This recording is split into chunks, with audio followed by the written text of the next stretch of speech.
Então vamos lá, pessoal. Hoje a gente vai falar dessas redes de produção e a circulação dos recursos e da matéria-prima. E aí, para a gente entender tudo isso, o porquê a gente tem essa circulação de matérias-primas e como isso aconteceu, nós vamos fazer uma retomada histórica e a gente vai começar a falar dessa evolução das trocas comerciais. Então, as redes foram se expandindo e se tornaram mais diversificadas e tecnológicas e foram impulsionadas principalmente pela necessidade de expansão dos mercados.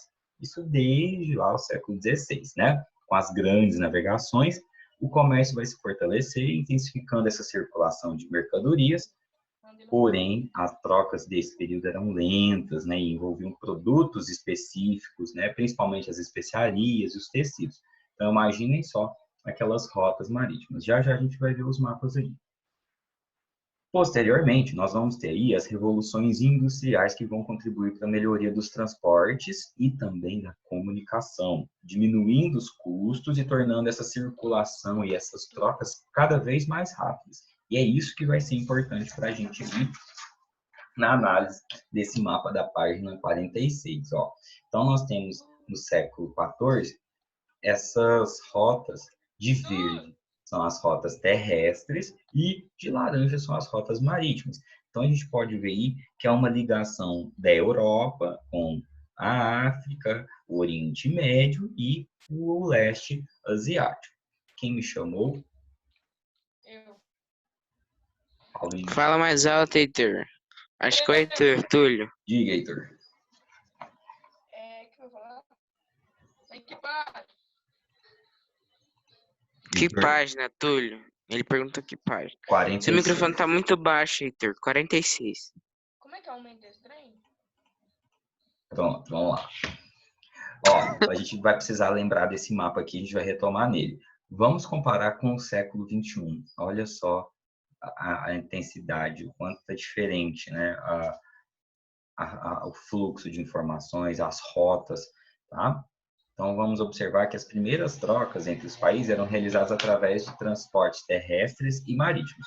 E nesse período, a gente precisava percorrer grandes distâncias entre o Ocidente e o Oriente. E eram necessários aí vários meses e o comércio se realizava principalmente entre os grandes impérios.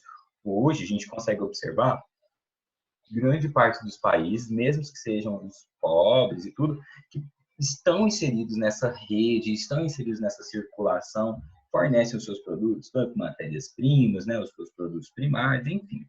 E aí a inserção dessas tecnologias no processo produtivo, ela vai alterar as formas de transporte das mercadorias e vai reduzir os tempos e os custos desses deslocamentos. Isso vai favorecer o quê? As empresas a buscarem uma otimização dessas oportunidades de produção e de lucro. Então, por isso é comum a internacionalização, e nós vamos grifar isso.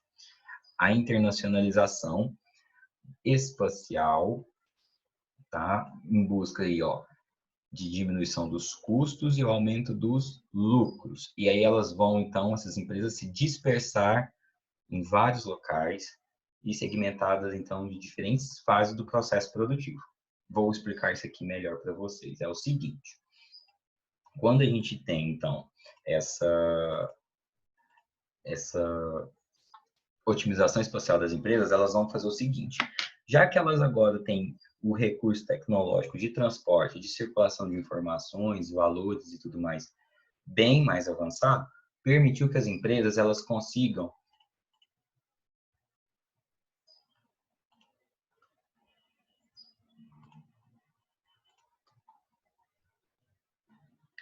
Pessoal, não é para escrever, eu já desativei para vocês escreverem. Então, essas organizações, elas vão permitir que...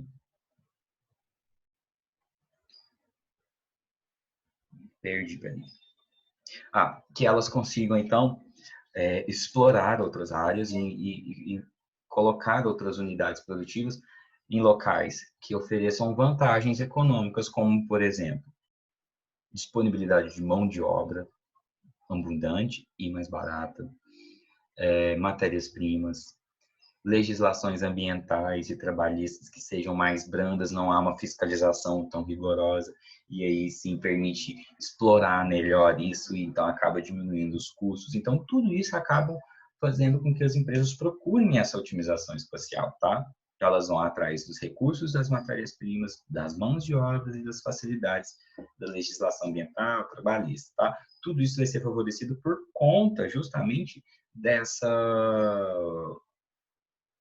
tecnologia nas redes, tá? Tanto de transporte e de informações, tá? Então, ao comparar os dois mapas, a gente consegue observar um drástico aumento dessas rotas, né? Fica nítido, e que essas novas rotas elas indicam a inserção de outros países nessa dinâmica econômica mundial. Vamos lá, ó. O comércio internacional ele se expande também de maneira desigual. A gente sabe que isso aconteceu, essa globalização foi desigual. E então a gente pode observar que deixa esse aspecto muito claro no segundo mapa, ok? Onde a gente pode ver aí áreas que atraem um grande fluxo, como, por exemplo, o continente europeu, o leste asiático, os Estados Unidos. Olha só, tanto que fica bem mais verde aqui nos Estados Unidos, na Europa e no leste asiático. Então, a gente consegue observar essa desigualdade, tá? Dessas redes, né? E desses fluxos, principalmente. Então, a expressão dessa desigualdade ela é muito clara e se faz perceber também pelas estruturas físicas que são necessárias para essa circulação do capital, né? A infraestrutura de informações, internet, comunicação, instituições de bancos, por exemplo, tudo isso influencia, como também a estrutura física para a circulação dessas mercadorias, os portos, os aeroportos, as ferrovias, as rodovias, enfim, isso vai também influenciar bastante.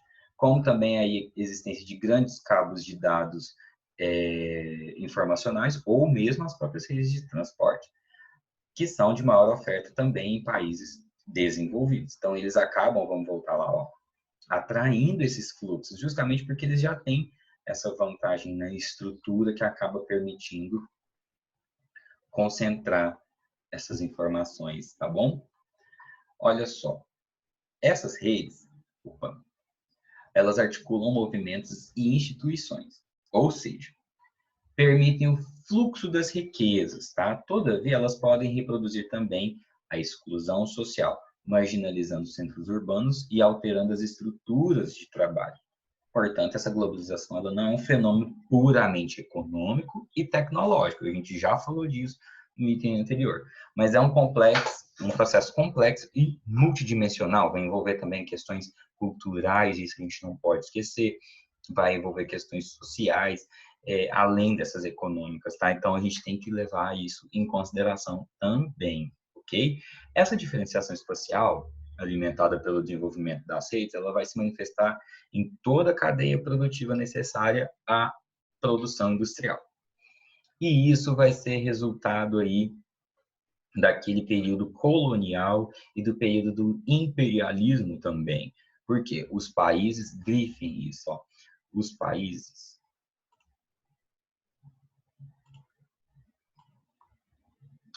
deixa eu grifar para vocês. Os países periféricos, né, muitos deles eram antigas colônias e eles vão adquirir hoje uma posição de fornecedores de matérias-primas, né, os produtos primários. E essa condição ela é reforçada pela DIT, Divisão Internacional do Trabalho, tá? Então, esses países periféricos, que é uma classificação que a gente já estudou, eles acabam, então, sendo responsáveis pelo fornecimento de produtos do setor primário. Os produtos do setor primário têm um baixo valor agregado, tá? Então, eles acabam sendo explorados pelos países centrais, os países desenvolvidos, né, que usam a tecnologia e o poder econômico e as grandes empresas para fazer essas explorações, certinho? Vamos lá, esse texto aí é bem interessante, porque ele vai falar para a gente dessa rota da seda da China, antiga rota da seda. Então, a China atualmente ela busca reeditar essa antiga rota da seda, porque antes ela era um dos principais pontos, né, de circulação dessas rotas comerciais desde o século I antes de Cristo, tá? Mas vamos ver que o Xi Jinping, ele busca reativar um dos maiores cinturões logísticos da história do comércio mundial. A ideia da China é refazer esse cinturão logístico que mudou para sempre a história do comércio mundial desde o primeiro século antes de Cristo. Originalmente, a Rota da Seda, ela interligava os mercados da Ásia, da Europa, África, Oriente Médio e Oceania por meio de estradas onde circulavam grandes caravanas de cavalos, burros, camelos e dromedários, além dos portos marítimos ao longo do Oceano Índico e do Mar Mediterrâneo. Está aqui, como a gente consegue observar nesse mapa, certo? Olha só, de laranjas marítimos e verde os terrestres. Beleza. Para a gente continuar isso aí, então. Em 1498, já vai começar uma grande transformação dessas rotas marítimas, né? E isso vocês já viram em história, mas a gente vai só comentar rapidamente aqui. Em 1498, o navegador português o Vasco da Gama, ele contornou o Cabo da Boa Esperança, chamado então a época de Cabo das Tormentas, porque era um local assim de complicadíssimo acesso por conta de tempestades e tudo lá no extremo sul do continente africano. Quando com o pioneirismo português, eles conseguem desenvolver melhores recursos náuticos, melhores embarcações. Eles estavam fazendo o périplo africano, né, contornando o continente africano por meio da navegação de cabotagem, onde eles fixavam os pontos, né, no continente para fazer esse contorno. E isso eu me recordo de trabalhar com vocês lá no 7º ano, viu, galerinha? A gente vai ver que isso vai redesenhar essas rotas, né? Eles vão conseguir aí contornar o continente africano e ter acesso às especiarias no Oriente, tá? Mas até então, essa proeza portuguesa, as rotas da seda da China, era o caminho vital para esse intercâmbio econômico e cultural de diversos povos, ok? O plano, então, é reeditar a rota da seda, é o resumo simbólico mais bem acabado das grandes pretensões da geopolítica atual da China, porque a China é uma grande exportadora atualmente e ela procura restabelecer aí essas rotas. Então, se antes as rotas eram feitas por esses animais e barcos, né, bem arcaicos, hoje elas são autopistas, rodovias bem construídas, túneis, ferrovias, portos para gigantescos para esses navios cargueiros, e então fazem uso de estruturas logísticas construídas e muitas vezes financiadas pelas instituições chinesas, tá? Tudo sob o carimbo discursivo da nova Rota da Seda. Ela também pode ser conhecida como um nome em inglês One Belt ou One Road, algo como um cinturão, um caminho em português, tá? Então, a China, que a gente sabe, tudo que a gente compra, muita coisa vem de lá, está procurando expandir essas novas rotas, tá? Sobre o seu domínio, beleza? O seu controle, a sua influência.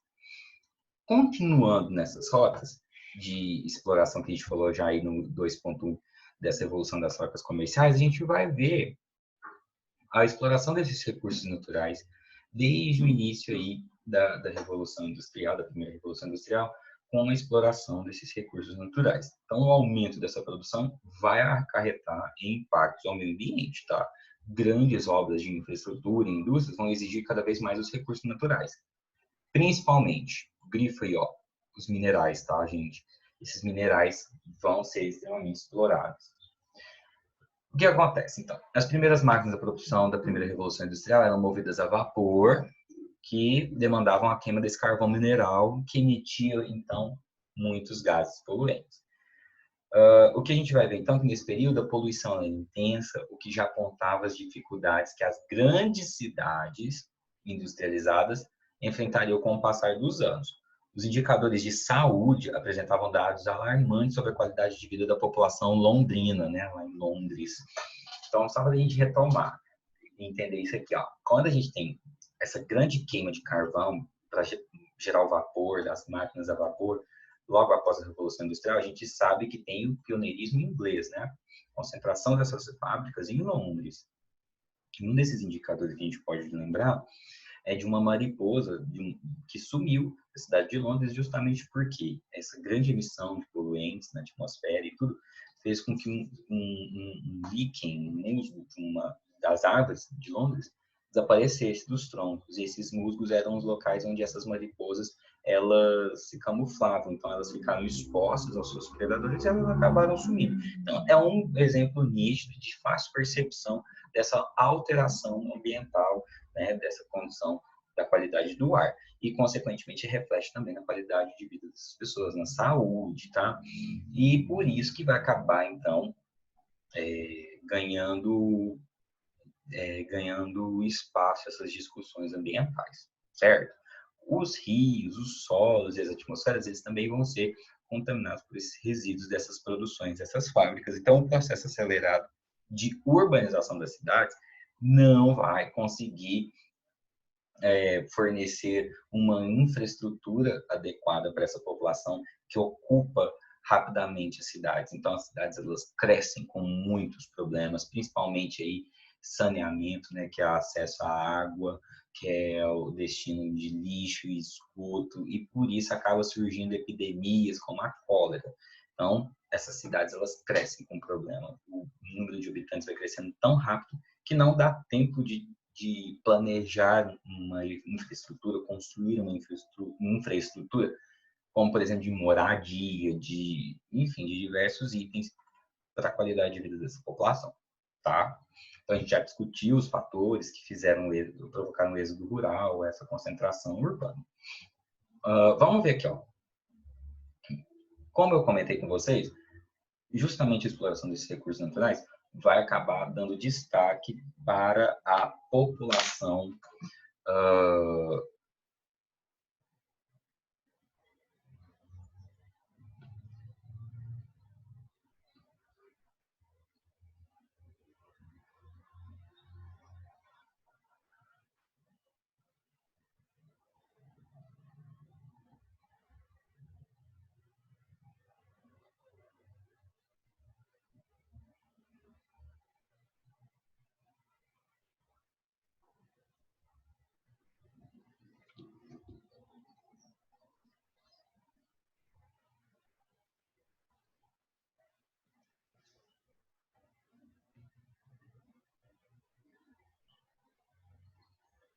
Ó, vamos lá, retomando. Então, como eu falei para vocês, eu tive que ouvir, tá?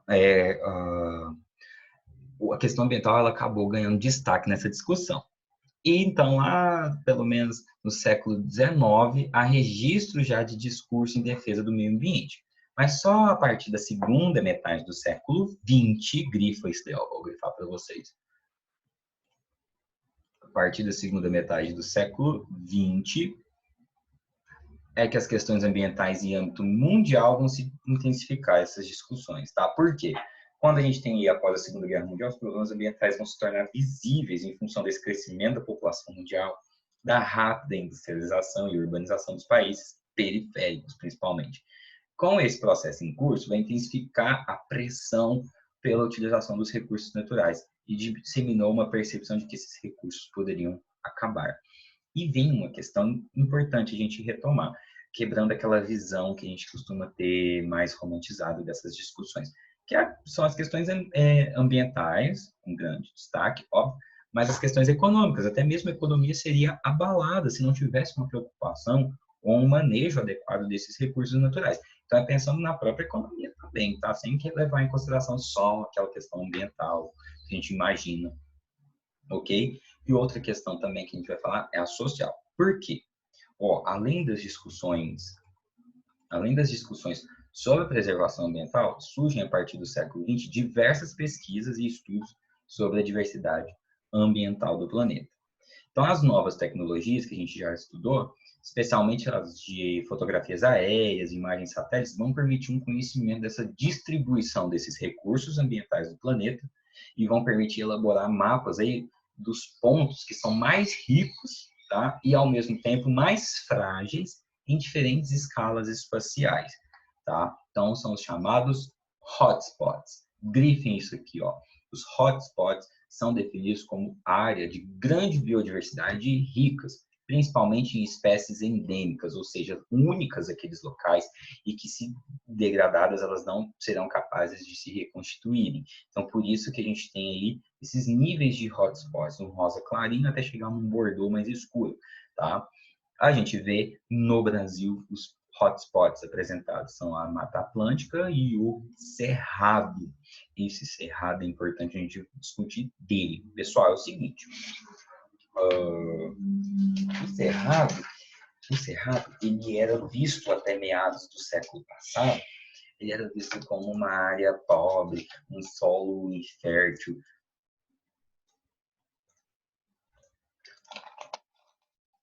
E ele era muito desvalorizado, tá? Só que com o desenvolvimento da modernização do campo, dos insumos agrícolas e também dos produtos químicos, tá? Vai permitir uma correção desse solo, uma melhoria da fertilidade desse solo e vai acabar expandindo a fronteira agrícola do nosso país em direção a essas áreas de cerrado, porque agora eles vão ser possíveis de ser corrigidos e aí vão ganhar um novo destaque, tá? No agronegócio, principalmente na década de 1970. Então, o cerrado era desvalorizado nesse tempo, o próprio governo incentivava essa expansão dessa fronteira agrícola por conta do desmatamento, sem muita preocupação, até mesmo o aterro de áreas de veredas eram ocupadas, porque eram áreas veredas, todo mundo sabe, eu vou mostrar aqui para vocês, são aquelas áreas inundadas de afloramento das águas subterrâneas, né, e com vegetação típica de buritis, olha só, e a gente tem uma vereda típica cheia de buritis. Isso aí o próprio governo incentivava em aterrar para dar espaço para plantação. Muitas rodovias cortam essas áreas de veredas. A própria 365 aqui nós, que vai em direção a Uberlândia, a gente vê cortando muitas áreas de veredas, tá? Então isso aí é um exemplo de como foi degradado rapidamente a partir da década de 1970 com essa ocupação do cerrado, que é um hotspot, com a agricultura do tipo moderno, certo? Então, o cerrado hoje a gente consegue observar que ele merece sim e tem a sua fragilidade em risco, ok? Beleza? Se tem alguma dúvida, depois vocês me chamam aí. Então, vamos lá. As áreas mais ricas em biodiversidade, como pode ser observado no mapa, estão localizadas em países em desenvolvimento e nas áreas de expansão das atividades produtivas. Esse aspecto acende os radares mundiais, pois, por um lado, esses locais necessitam de atenção urgente, sendo considerados prioritários no programa de conservação. Vamos grifar isso aí e eu vou explicar para vocês, tá? Por quê, pessoal? Essas áreas a gente vai observar também que são áreas de países fornecedores desses recursos naturais, isso aí a gente já falou dos recursos primários, como, por exemplo, a gente estava falando agora da agricultura nas áreas de cerrado, por exemplo, não é?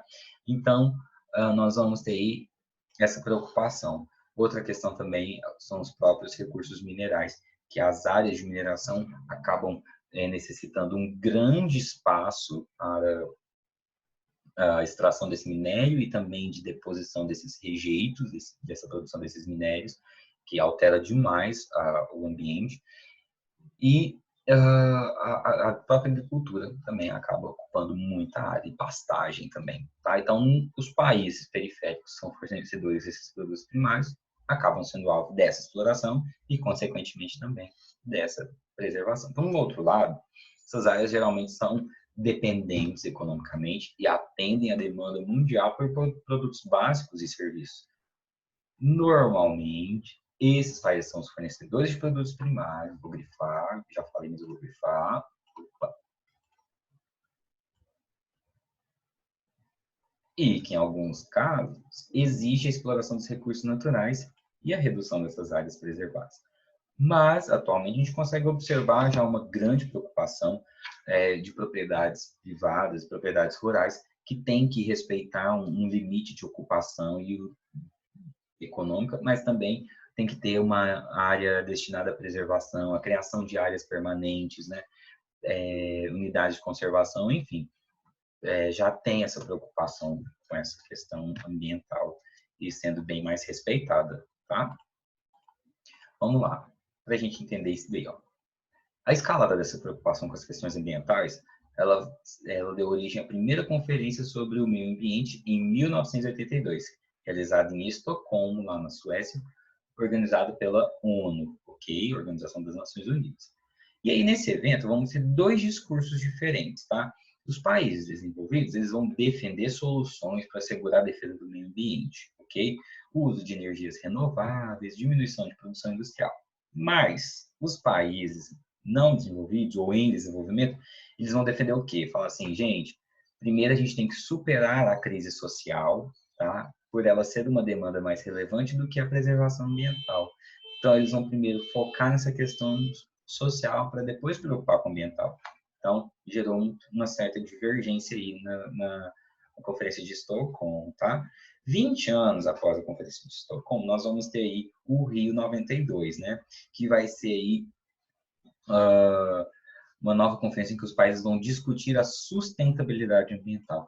Essa palavra, sustentabilidade, ela vai passar a ser amplamente utilizada em 1992, quando vocês vão grifar aqui, ó, quando aconteceu a Rio 92, tá?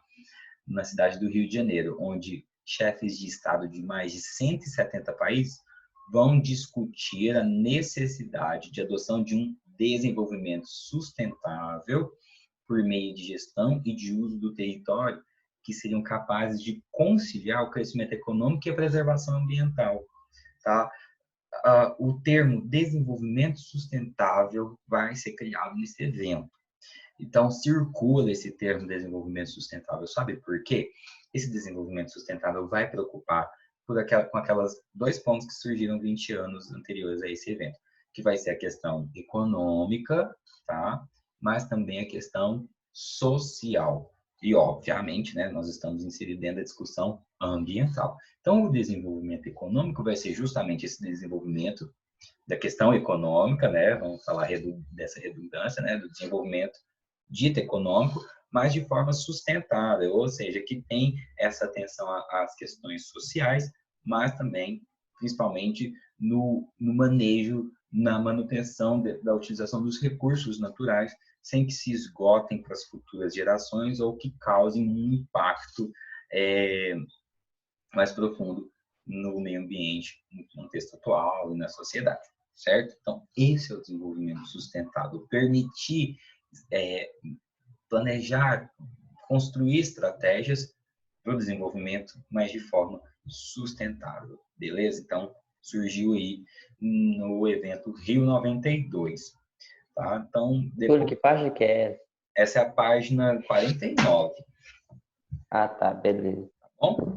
Ó, então, a gente vai ter a Rio Mais 20, que aconteceu em 2012. A Rio Mais 20, ela vai fazer um balanço desse evento que aconteceu em 92, tá? A sustentabilidade ambiental é a exploração e ocupação do espaço pelas sociedades atuais com menores impactos possíveis para que fiquem garantidas aí as condições de reproduções das gerações futuras, tá? Vamos lá.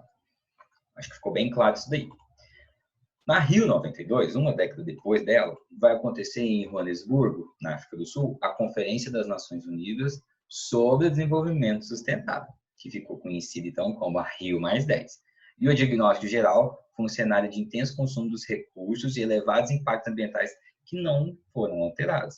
Em 2012, a gente tem a Rio Mais 20, que vai reafirmar essa necessidade dos governos adotarem medidas para frear essa destruição dos recursos naturais e um uso de fontes de energia poluidoras, tentar substituir por outras fontes de energias alternativas, renováveis, tá? Nós temos diferenças aí. Energias alternativas são aquelas alternativas em relação ao combustível fóssil que se esgota, e energia renovável de fontes renováveis, como a água, a cana-de-açúcar, tá? Enfim, que é possível você plantar cana-de-açúcar e em um ano produzir energia dela, né? Agora, um petróleo você não consegue produzir, né? Como é que você vai fazer um combustível fóssil? Sendo que levou milhões de anos para ser feito, né? Então, não são renováveis. Vamos lá. Apesar da importância desses eventos internacionais, o avanço de alguns problemas ambientais clama por mudanças imediatas.